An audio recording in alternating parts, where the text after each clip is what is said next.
Storm definitely is a type when it comes to her romantic interests. If you want to be her lover, you'll probably need a good amount of confidence, a healthy helping of self-esteem, and hey, being a ruler of a nation never hurts. Storm chooses her partners with much consideration, and you should feel lucky if you are one of the few she considers for a potential romance. Today we'll be looking closer at those lucky few, what worked for them, and where things went wrong, as we count down the top 10 people Storm has hooked up with, or almost hooked up with. Be sure to stick around till the end of this video, as I will also have some bonus content coming your way.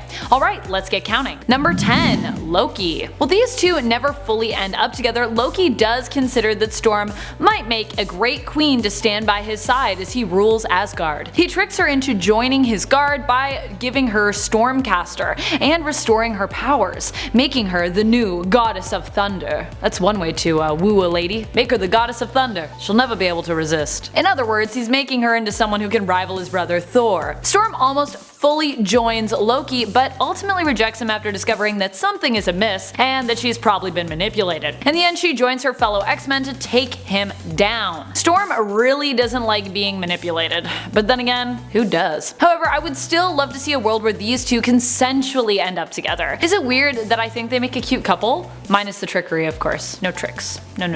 Number 9. Archon. In Volume 1 of Uncanny X-Men Annual, issue number 5, Storm finds herself offered a queendom, as she so often is, when she crosses paths with Archon the Magnificent, the Empyrean of the Warlords, a ruler. For those who hardcore ship Thor and Storm together, this also might be a relationship that you can get behind. The two fall for one another while fighting side by side, but decide to call it quits and go their separate ways because of their own individual obligations. For Archon to his kingdom and his people, and for Storm to the X-Men and her teammates. Never meant to be, I guess. Number 8. Doctor Doom. I don't know why I put Doctor Doom above Archon actually, but whatever, that's what I did. When Doctor Doom and Arcade kidnap some X-Men in order to force them to visit Murder World, Arcade's twisted amusement park, Doctor Doom decides to use the opportunity to have a dinner date with Storm. Very sneaky Doctor Doom. The crazy thing is that sparks seem to be flying between the two. I mean, Doctor Doom is pretty smooth and powerful, and he is the well-loved leader of an entire nation, Latveria, so I kinda get it. And he's confident as heck, which seems to be a thing that Storm is often attracted to. However, this romance quickly comes to an end after Doom makes it known that he is also willing to kill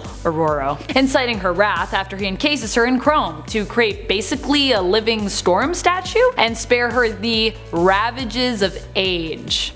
Too cruel. Number 7. Thor. What? When did this happen? In the comic Marvel Now What, we get these short little stories, and one such story imagines a universe where Storm and Thor end up together, reasoning that their parallel control over lightning should make them the perfect match. We see their wedding and what their arguments would be like. I can't imagine things would go smoothly during any Avengers vs. X-Men events, but other than that, I agree with the comic that poses they might just end up being the cutest comic book couple to ever exist, should they forge a romantic relationship in the main continuity of Earth 616. Too cute for us to handle. They got little Christmas sweaters on their lightning bolts. So cute. Number 6. Yukio. Yukio is an expert combatant and longtime friend of both Wolverine and Storm. In fact, Storm met Yukio through Wolverine, and Yukio even raised Wolverine's daughter Amiko, as though she were her own for Logan, becoming her adoptive mother. Though Storm and Yukio's relationship has never really been confirmed in the comics, it's definitely implied. The two flirt quite a bit, and who's to say what could be happening off panel between the two powerful women? I'm thinking it's some sexy stuff though. Sexy. Yukio is actually the reason we got one of Storm's most iconic looks, her punk-inspired look with her awesome mohawk, but although the two have had some fun together, Yukio has never been quite the right fit for Storm. The danger that Yukio brings with her is tantalizing to Storm, invoking the nostalgia of her past life as a thief, but ultimately her responsibility as an X-Men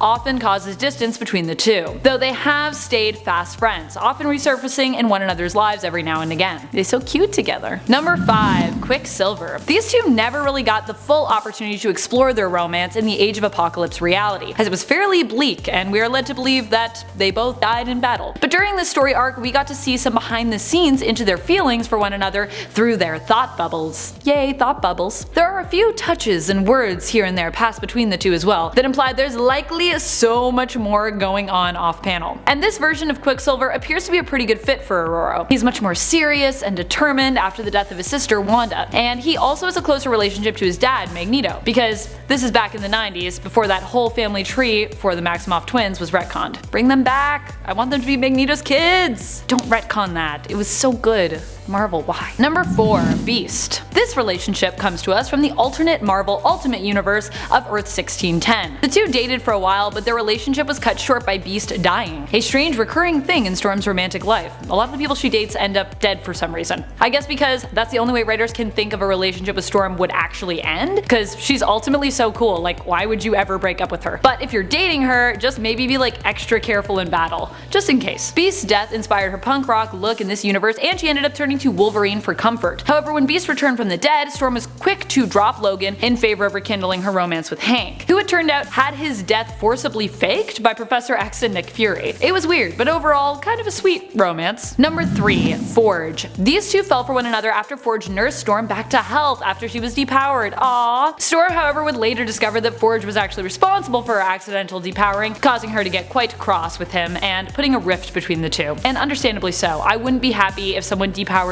me either, accident or no. She later sought Forge out again, looking for help having her powers restored, but once the two found one another, they ended up being trapped in an alternate dimension. Wah wah wah.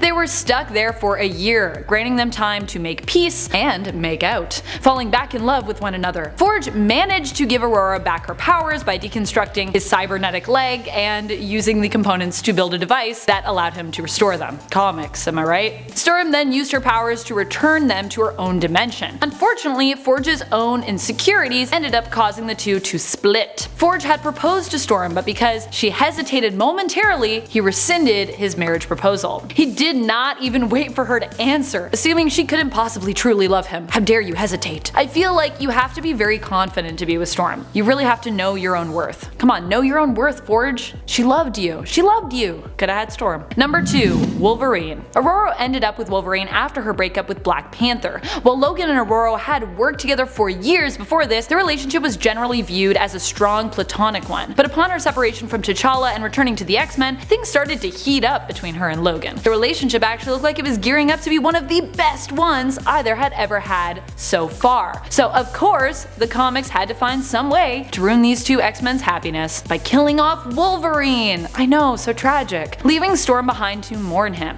Even before these two ended up together in the comics, we also saw them together in the animated 90s cartoon. Well, an alternate version of the main characters, but still, it happened. Number 1. Black Panther. These two met when they were very young. Storm saved the young prince and a romance blossomed between the two, but T'Challa's responsibilities would take him away from his love Storm until much later. As adults, they found one another and fell back in love again. The two were even married, and Storm became the Queen of Wakanda. Unfortunately, while they made a great couple and stood united through many conflicts, including the first Civil War, they eventually split. During the Avengers vs. X-Men storyline, Black Panther named the mutants enemies after Wakanda suffered an attack from Namor. T'Challa accused Aurora of abandoning her people when she chose to side with the X-Men, and this caused a huge split between the two. Thank you so much for watching, Nerd Squad. Who would you like Storm to be partnered with? How did you feel about her and T'Challa's divorce? Would you like to see Storm become a ruler of her very own nation? I know I would. Never mind marrying into it. I think Storm just deserves to be queen all the time, because she is one. Let me know your thoughts in the comments below. And speaking of comments, it's time to turn to some comments from one of our latest videos. Top 10 superheroes